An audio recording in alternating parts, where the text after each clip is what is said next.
Hello, I'm Gina Fitt, and you've either surfed to or purposely selected Life Talk with Bern Moses. We have a great show for you today. Bern, last week we were talking about being on purpose, and I was so intrigued with that, and you said that we were going to discuss a little bit more this time the difference between purpose, pursuit, plans, and I was hoping you could give us some analogies of what being on purpose is. It would sort of be a life direction, a sense of who you are, what you're on, and granted, most people really haven't discerned what that is. There was some reference last week, I'd mentioned something about a psychoscope, that I remember years ago I was driving along in a car and they were talking about the gyroscope and how it had such an impact on our society, how it influenced wars and engineering and what have you. In fact, without it we couldn't get to outer space, that it's a matter of correcting. And I can remember a delightful bit they had on one time on Alan Funt's Candid Camera. Yes. They had a suitcase and this really attractive blonde with long hair over her shoulders. Anyway, was standing outside of a hotel, and she had an armful of luggage and what have you, and she would ask gentlemen as they walked by if they would mind assisting her with this bag to her car, which was just around the corner. And of course, macho, they would. And they'd pick up the bag, be walking along, and she would turn to the car, and they had difficulty getting that bag to turn the corner because the gyroscope was set to go straight forward. What I'm saying is that we probably do have a psychoscope.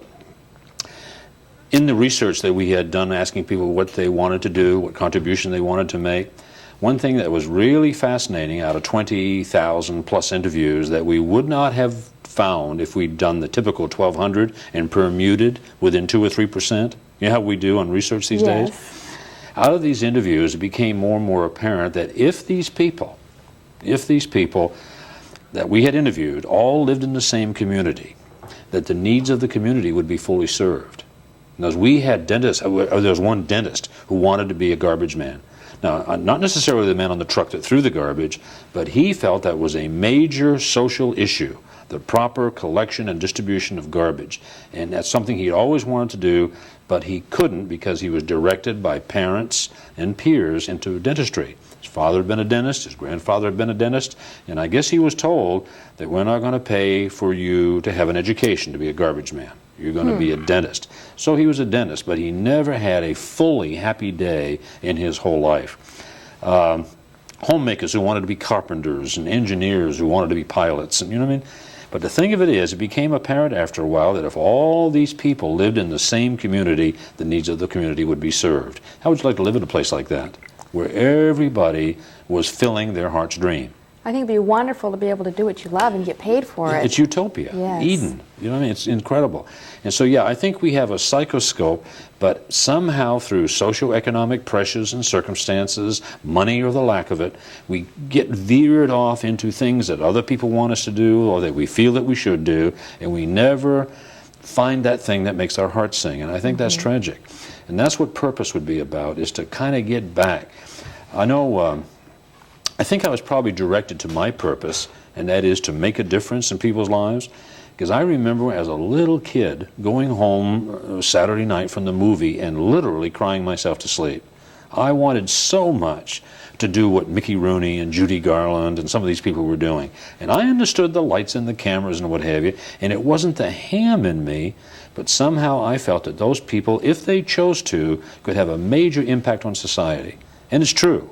There's no question that celebrities, we give them a certain authority, and when they say something, we tend to listen, even if it's subtle.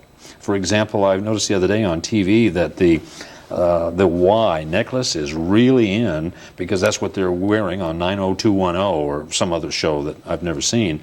But that's incredible, that subtle little thing could influence women all across the world. Yes. You know what I mean? And so there is an impact. And so that's what I wanted to do, and I knew it. But I never had, there was no movie studios or TV studios up in the White Mountains, New Hampshire. And so I was diverted. And somehow I didn't know what I wanted to do and ended up in the military. And one day someone came in and said, could you teach math? And something inside me says, oh yeah, I can teach math. I wasn't a very good student, but I could teach math. And so I found myself making a difference and found it terribly fulfilling. But a purpose is that thing that kind of gives you that sense of direction. Now, fame and fortune may be the happy consequence of being on purpose. But if it doesn't occur, in other words, if the fame and the fortune does not come, you still will live a life where every breath can be a happy one. Follow what I'm saying? I do. It seems like so often we squelch our dreams, which maybe are part of our purpose, Yes. and do what's expected, what's the proper thing to do. For my next number, I will go to college because that's what everyone expects of me. If you don't have a purpose too, I remember years ago Earl Nightingale, on his recording The Strangest Secret, made some reference to the young fellow who's in the military, meets a sweetheart and marries her and goes to her hometown. And that sounds kind of prejudiced, but that's what I did.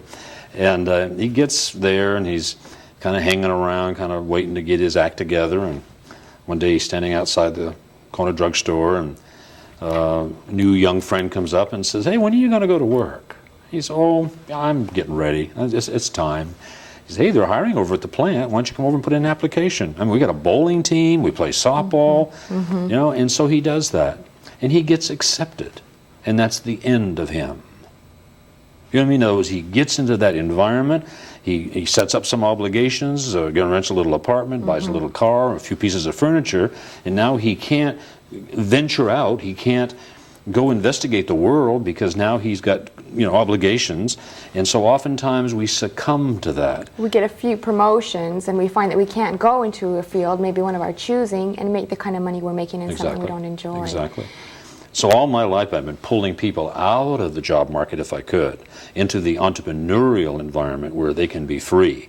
Now, unfortunately, this is not the land of the free and home of the brave. I mean, we sing that song, but my experience is this is not the land of the free and home of the brave. However, we cannot ever deny that it is a land for the free and a home for the brave. What a difference in emphasis. Yes, and so what we have to do is to find our courage, which comes from knowledge and awareness of these kinds of principles that, frankly, I wasn't conscious of for nearly a half a century of my life, and that's not fair. And so we find that young people, I have grandchildren, for example, who are plugged into some of these things, and I can't wait to see how they mature into adults. It's just amazing the impact that this kind of information, for example, I've already heard, and I'm certain it'll continue, that parents are finding that their little children are buying these concepts that we're talking about on TV. In other words, little children, 9 and 10 years old, are picking up on the strawberries and the axe handles, the things that we talk about. They're more perceptive than we give them credit for, but they don't hear this kind of thing. It's kind of like I was brought up on the Lone Ranger, and now they're being brought up on Butt and Beavis or whatever, Butthead and Beavis or something. I haven't watched that show, you can tell. But this kind of thing is fascinating to them because somehow they know there's some information in there that can make a difference in their life. But purpose. Let's once again, purpose. Young man, for example, decides to go into medicine. That's his mission. His purpose is to somehow to bring healing, peace of mind to people in pain. Okay, and he wants to make that difference. And so what he has to do, because he has selected that as a purpose, that gives him certain parameters that he has to stay within. Otherwise, he will not be able to practice. So the parameters are education, commitment, and this type of thing. And so then his pursuits is defining which medical arena he's going to run and play in. Okay, that would be a pursuit. Okay, and at the same time, though, he has to be careful that in his list of pursuits, he's included his emotional and spiritual development, because otherwise he'll get unbalanced and be unhappy, even though he's doing what he thinks he wants to do. Okay, he has to find a way of paying back to the community in an avocational way. That's another pursuit.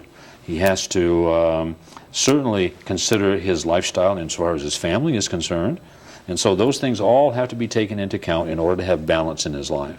And so I think you get a feeling of the difference between purpose and pursuits. Yes. Pursuits are more specific. And even then should be in 4 separate categories. At least 4. No, I've seen 6. And you'd mentioned that last week, and I was curious to find out what these 4 categories are. okay, it's kind of like if you were putting together a puzzle, okay, in the process you'd have to categorize those pieces. And those put the blues with the blues, and the greens with the greens, and the reds with the reds. And the same thing is true with our life. In other words, there are categories that we have to kind of be concerned about and separate ourselves into just to find our balance.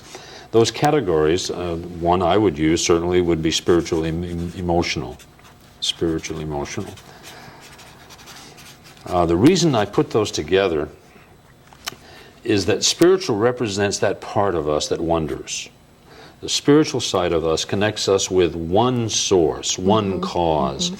The eternal wonder, the mystery. Where did I come from? Why am I here? Where am I going? What's this all about? That's spirituality. And it's highly connected with our emotions. I mean, it could be said, for example, that our anthropomorphized God would be an anthropomorphication, if you would, of emotion, love. See, we've for centuries we've said God is love. And so these two would definitely be connected. Spiritual, emotional facet of our life has to be considered. Can't ignore it, otherwise we'll be unbalanced. Then there is the social secular facet of our life, the social secular. In other words, where are we going to live? Who are we going to live with? Are we going to be single or married? How many children, perhaps? Or are we going to be parents at all? What church are we going to belong to? Now, I put that in a social category because of the splitting. See, way back, someone said, where did I come from? Where am I going? And someone in the community said, oh, don't you understand? I have had a message. I've had a vision. This is what that's about. And so that person, not having a sense of this, buys into it. Later on, of course, someone else comes along and says, it's not that way at all. This is the way it is. And so now you have 2 religions. And so it's somewhat of a social experience, which doesn't deny its spirituality. But I'm saying that the church or religion is more social. And then the secular, of course, is how we conduct ourselves socially on a basic like that. Then you have the third one would be physical, tangible. That's how we're going to take care of ourselves physically. How are we going to exercise, and how are we going to eat, how are we going to play, and, of course, the tangible facets of our life. In other words, what kind of car are we going to drive, what kind of clothes are we going to wear, what kind of home we're going to live in, this type of thing. Travel would be up in the social secular. See, in other words, when you start writing these things down, it begins to crystallize what this is really all about. See, if we don't crystallize, it's hard to accomplish anything. Getting a good, clear, technicolor vision of what it's going to be like in the future in these categories, which, by the way, the fourth one is the vocational, avocational. This vocational is how are we going to provide for all of this, our family and all the things we want to do. It's always a big question, and we spend so much of our time, it seems like, in the pursuit of our career. Vocational, avocational. How are we going to pay back, too? What clubs are we going to belong to? What hobbies are we going to engage in? What's that all about? You see, there has to be a balance. Like I mentioned a puzzle a minute ago. For example, if you put a puzzle together, you find the edge pieces and finally the corner pieces, and you end up with a clear rectangle of where you're going. And you have a box to refer to that says this is what it's going to look like when it's done. That's the crystallizing, and this is the result of categorizing. If you don't get balance here, then you might have spiritual, emotional, social, secular, physical, tangible, you know what I mean? They'd all different lengths. You pull those together and you got a rhomboid. In fact, they may not come together at all. In fact, in some cases, if there's too much in one, you may have a very flat life. So even in other words, for example, if this line is this long, this line would take up about this much space, this line would take up this much space, this line would take up this much space, and you're flat. Isn't that interesting? Yeah. The other way to do it is like a wheel. Say, for example, you have the center, and say if this is your spiritual, emotional consideration of your life, your social secular is bigger, you're more active in that area. Your physical tangible is kind of neglected, so it's about here. And your vocational, avocational, you're really concerned about the money you make. It's way out here. This is supposed to be a wheel, Gina. That makes for a bumpy ride. Well, what came to my mind was you have 4 categories here, and I was thinking of wheels and wheels on a car. And if you're have a flat tire, you're not going to go very far. You've got a problem. That's right. Right. Imagine it probably wouldn't get very far this way. The life would be flat. And so this is terribly important. These are the categories that we mentioned. And you should have pursuits in each one of these areas, things that you're going after, devoting yourself to, your time, your energy, your life, if you would, into each one of these areas. And if you're on purpose, these will be in harmony. There won't be a lot of conflict. I think that's an important point to make, because when we're not on purpose, we can run ourselves ragged trying to please other people, or to do something that sounds interesting or sounds exciting, but we end up, our heart isn't in it. Oh. And we never fully accomplish it, and we don't get the satisfaction of feeling that value that would if I think we were on purpose. You know what happens, and I don't mean to be unkind or, too generalized here, but I remember one time I went to a football game, professional football game in Dallas, Texas. And I missed, I believe, 2 touchdowns, an extra point, a couple of great passes, and a field goal. Didn't even see him. I was sitting right there because I was totally fascinated about what was going on around me. Adults, seemingly intelligent adults going out of their skull because Tony Dorsett had broken off tackle and gone for 8 yards. They were jumping up and down and hugging one another, and I figured, why don't they get this excited about who they are, their family, what they do? Because we could. But what it is, it's vicarious achievement. In other words, they're in this kind of a pattern oftentimes. Their life is flat, and so they vicariously achieve through the accomplishments of other people. I mean, look how much time, and I appreciate people sitting and viewing this television show and hope that there's some entertainment in it for them. Knows they're going to be entertained and they're going to get something out of it. But look how many hours of our lives we sit watching other professionals make big money while we're in a state of semi-poverty. Consuming our time and our attention, our thoughts, when it really shouldn't have to be that way at all. If I may, I thought that was interesting that you would be at a football game and you're not watching the game. Instead, you're watching the people. And it occurred to me that you were on purpose, even at that football game, no because question. you were wondering and examining and experiencing your existence. Thank you. I thought that was interesting, because a lot of times we find ourselves in an environment that maybe isn't our choice because we have to be there. But we could still be on purpose. I'll tell you something that purpose does too. In 1968, I found a concept. It was an entertainment, dining, and travel club. And at the time, it was called Bright Spot International. And while I was looking at it, it became Club America. In other words, it was another company took it over, renamed it. But what it was an accumulation of benefits and what have you that allowed people for a minimum membership fee to travel and buy tailor-made clothes and go to parties and all this kind of great concept. And I saw something that I figured, wow, this thing could really go. And so I went and negotiated a position. And didn't ask for any money, I just wanted a chance to make it grow.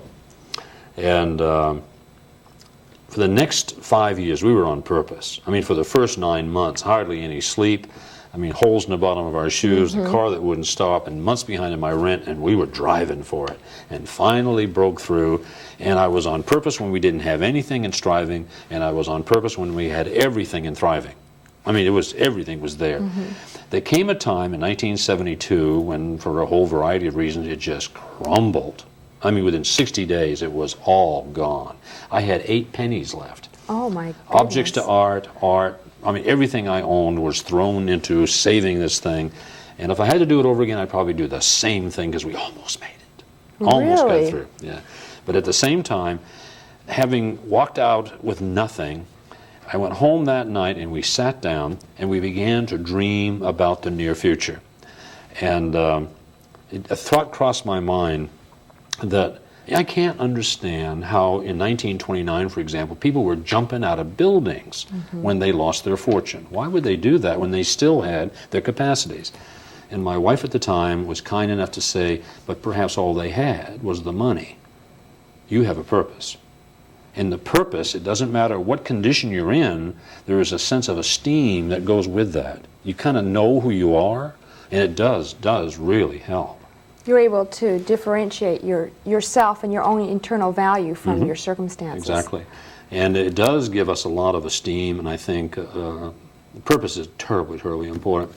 Now, let's examine these for a second. These have to be balanced. To do this, you got to write. There is magic at the end of every pen. The person who thinks without writing probably is not thinking. That's a good statement. Yeah. That's interesting. Yeah, because as you think, if you put down intentions and dreams and desires and pursuits and what have you, what it does, it clears the mind so that it can be creative. Otherwise, it tumbles around on its own information. It's kind of fascinating. And so to sit down on each one of these categories and say, okay, let's see, what is it that I want to do spiritually, emotionally? For example, it might be up in here that patience would be an emotional victory. Frugality, would give me more emotional balance, this type of thing. But sit and write, social, secular. What do I want this to be like? And write a scenario. How about my physical state? What do I want to own? What do I want to present to the world? And then, of course, what do I want to do professionally? What position do I want to achieve? What kind of income do I want to enjoy? And be really clear about this. And you can't stop writing. It just goes on and on and on, and then you tailor it and work with it. Now, people are going to say, well, that's goal setting. I know the language. Now, don't hold me too close to this. But the thing of it is, what it really is, it's establishing, okay, your pursuits that are within the parameters of your purpose, okay? And then once you decide what it is you want, then you start on your plan. Now, a plan could also be called a pro forma. Are you familiar with the term pro forma? It's where Yes. everything, all the details are laid out. I'm going to do this and this, I expect this kind of results, and this is going to be the net gain. And you extend it out over weeks and months and even years if you possibly can, with the full knowledge it'll never work that way. See, plans never work the way you plan. But you plan, and just recently, there's a couple of people, Jeff Olson and Eric Worre, who are talking a lot about plan, do, and review. In other words, like getting to the moon is a pretty easy objective. It's straight to the moon. And then back.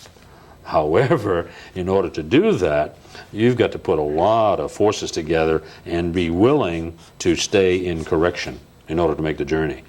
And so by writing it down and clarifying it, it really gets tighter and tighter and tighter. After a while, these things get clear enough where you can start, now begin your projects. For example, a plan might be to write a book. Okay? The project would be to write a chapter. I see. You know what I'm saying? I see. It's a short-term thing that's in concert and on purpose within the parameter. It's a segment or a portion Exactly. of your... And you start breaking that down, and things get a lot easier. There's no question. Next week, we're going to progress into a point where we're talking about the peak-to-peak principle to progress. That's P-E-A-K to P-E-A-K, principle to progress. And that's a lot of fun when you start analyzing how all of this can come together in such an effective way. We do know this, that when you get all this together, remember we talked about practicing. Funny thing about practice, the legal and the medical profession and perhaps the CPAs have captured that word for themselves. See, success and failure is not applicable to the doctor or the lawyer. We don't talk about a doctor or a lawyer succeeding or failing. They either practice or they don't practice. When you think about That's it. interesting. Yeah. And so we have a right, all of us have a right to say, hey, I'm practicing. That's right. I'm practicing. That failure and success has nothing to do with it because I'm on purpose. See, success and failure are imposters. Rudyard Kipling, in his poem If, clearly defined that. And the reason they're imposters, because they're so hard to define. You ask 1,000 people what success means to them, you're going to get 1,000 answers. And so it's not so much a matter of that, but being on purpose, being complete, and maybe enjoying fame and fortune because you are. What I enjoy, what really came clear to me in this last few minutes that you've spoken is that being on purpose instead of having a goal suddenly frees you up. Yes.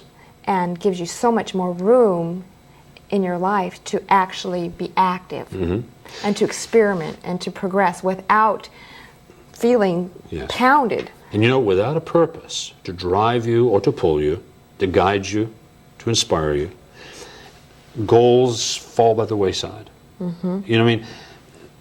Without a purpose, what you have to do to achieve the goal or capture the pursuit sometimes just isn't worth it. But if you're on purpose, it's always worth it. Big difference. Big Yes. difference. You can't spend Yes. enough time thinking about, writing, pondering over purpose. And I would recommend that everybody do that. And by the way, if anyone wants to write their purpose and send it in, what they need to do is to call 1-800, whoops here, 1-800-661-3490. Okay, 1-800-661-3490. If they'll send us their purpose, we'll kind of look at it, and if we can tweak it in any way to make it more meaningful, more powerful, more directive, well, we'll talk about it either on the show or we will call them personally. All they need to do is call the number and get an address, and they can send it in to us. By the way, I would especially appreciate if some people would write in and challenge, compliment, critique, criticize, anything that we say or do, because I have no investment at all in being right. These are just observations, conclusions that I've made up to this point in time. Now, granted, some of these things are almost chiseled in granite. As a matter of fact, I've come to the point in my life where I'm going to start to write the book.